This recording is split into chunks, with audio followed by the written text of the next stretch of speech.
ብዬ ነው እኮ የማስበው። እንቅልፍ ራሱ የለኝም። እዚህ ጋር መጥቼ ስለ አንቺ እናትሽንና አንቺ ስለምን ምንም አልመስላችሁማ። ስለ ቤተሰብ የማስብ አይመስላችሁም? የምጨነቅ አይመስላችሁም? በቃ ስለምንም ነገር ግደሌለኝ ነው የሚመስላችሁ?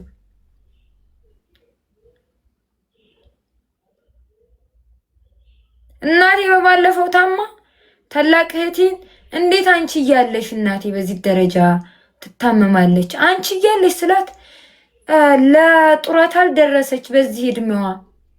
እንግዲህ እህቴ ማለት በጣም የዋህ ጥሩ ልጅ ናት። አንቺ ሌላ ማምር ወጣሽበት ነው የወጣሽው ነው የሚባለው።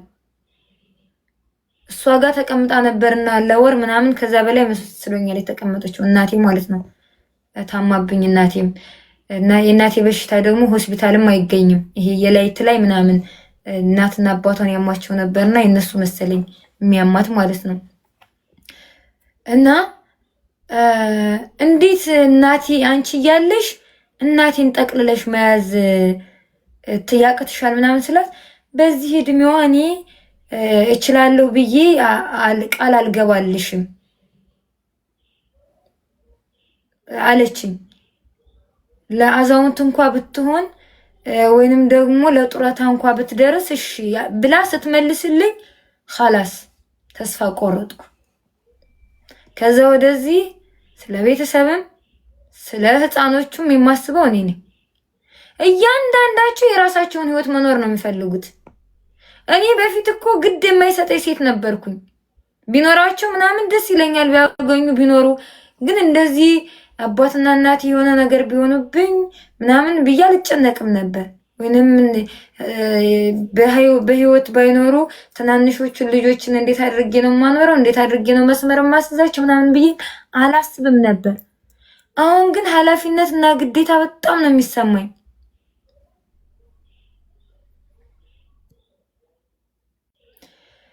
እና ዱዓ አድርጉልኝ አላህ እንድረዳኝ እንዳግዘኝ። አባቴ ከወጣትነቱ ጀምሮ ነው ገና የ30 ዓመት ወጣት እያለ እንኳን ራሱ እኮ አባቴ ወጣትነቱን አልኖረም እኮ። አባቴ እኮ በቃ በህፃንነታቸው ወልደውን ነው እንጂ የ8 ልጆች አባት እኮ አይመስልም ነበር። የ8 ልጆች እናት አትመስልም እናቴ። ለምሳሌ እናቴ ደህና ናት። አባቴ በቃ በወጣትነቱ ጀምሮ በሽታው ገዝግዞታል።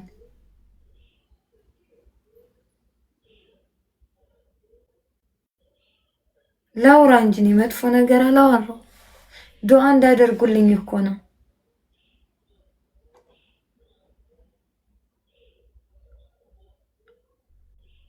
እና እንደዚህ ለፍቼ እንደዚህ ታግዬ እንደዚህ ራሴን አይምሮዬን ሁሉ ነገሬን ወዜን ሁሉ አጥቼ እንደዚህ ደክሜ አባቴን በህይወት የማልደርስበት ከሆነ በጣም ነው የማዝነው።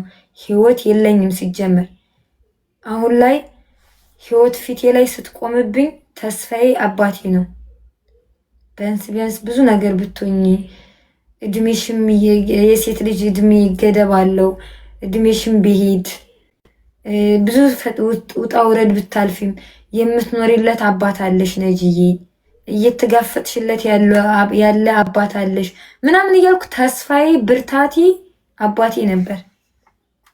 ሳልደርስለት ግን አባቴን ካጣውኔ ገንዘቡ ራሱ ኑሮ የሆነ ነገር ባደርግበት ደስተኛውኝ አልኖርበት።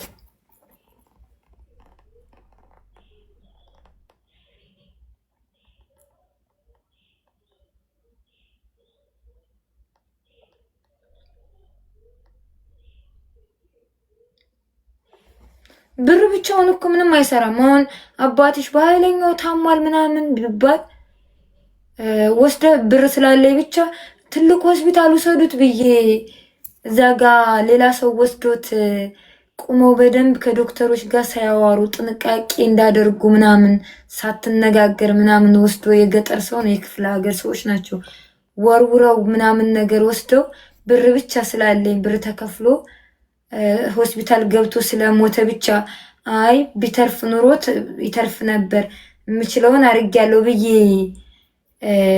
እምዋጣ ይመስላችኋል? አልችልም። አንድ አይሉ ሺህ ጊዜ ነው የምሞተው። እኔ ቁሜ ራሴ ነኝ ላሳክም የምፈልገው አባቴ ቢቻል አሁን ለምሳሌ እኔ በኡምራ አባቴን የማንጣት አቅሙ አለኝ ጋይስ። በኡምራ አምጥቼው ግን እዚህ ሀገር ላይ ከኢትዮጵያ ሕክምና እዚህ ሀገር ላይ ላሳክመው ብል ማሳከም እችላለሁ አባቴን? እዚህ ሀገር ላይ አምጥቼ ማሳከም እችላለሁ ጋይስ? ለሕክምናውም እዚህ ሀገር ላይ እኮ ይሻላል መሰለኝ። ሮሃማዬ የአባቴ በሽታ እኮ ቀላል አይደለም ማሪ። በኦፕሬሽን ራሱ የሚገኝበት ቦታ ላይ እኮ አይደለም ኪንታሮቱ ማሪ። የኪንታሮቱ ጥራሮት እዚህ እምብርቱ ላይ ኢጢ ነገር ወጥቶበታል ማለት ነው።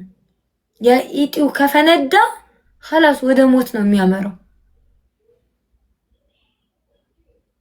እኔ ደግሞ ሆድ ላይ ያበጠው ያ ጓጉለት ይሄን ያክላል፣ ከዚህ በላይ ያክላል ራሱ ሆድ ላይ ያለው እጢ ማለት ነው። የኪንታሮቱ ጥራሮት ነው ብለውታል። አስበሽዋል? በደሙ ውስጥ በቃ ኑሯል። ኪንታሮቱ ውስጡን በልቶ ጨርሶታል። እና ኢትዮጵያ ላይ የአባቴ ነገር የሚሆን አይመስለኝም። እዚህ ሀገር ግን አምጥቼ ማሳከም የምችል ከሆነ ንገሩኝ እስኪ። በኡምራ አመጣውና አባቴን ማሳከም ፈልጋለሁ።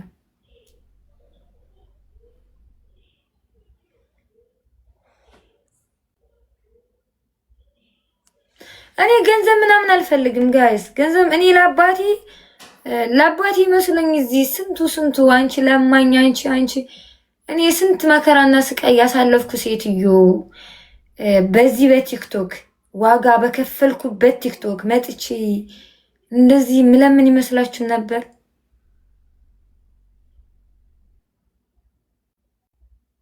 እኔ ምንም ነገር ሳደርግ ምንም ከአባቴ ህይወት ባሻገር ነው እንጂ ከአባቴ ህይወት በፊት አብልጬ ምናምን ለራሴ ምንም ነገር እንድደረግ አልፈልግም። እጠይቃለሁ እስኪ ሮሃማዬ እጠይቃለሁ።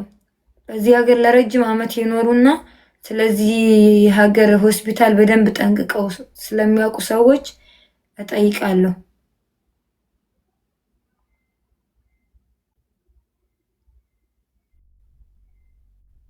ማምጣቱንማ ማምጣት እችላለሁኝ በኡምራ ከመጣሁት በኋላ ደግሞ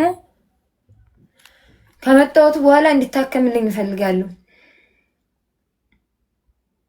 የገጠር ሰው እኮ ታሞ ድንገት ነው የሞተው ጅኒ መቶት ምናምን ይላሉ። አሁን በቁሙ በሽታው ስለበላው አባቴ ከንበል ይላል፣ እዛው ይዞት ይሄዳል።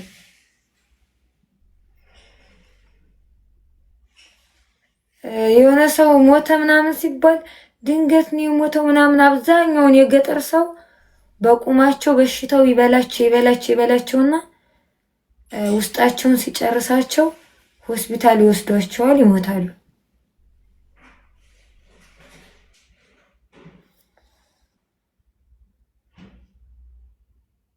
ማሮች አትመውቷቸው፣ የሚሳደቡትን ራሱ አትመውታቸው። ጋይስ አሁን ፎሎ አድርጉ እሺ። ፎሎ እንደው ኤክስ የምትባል ሰውዬ ግን ለምንድነው ሺ ጊዜ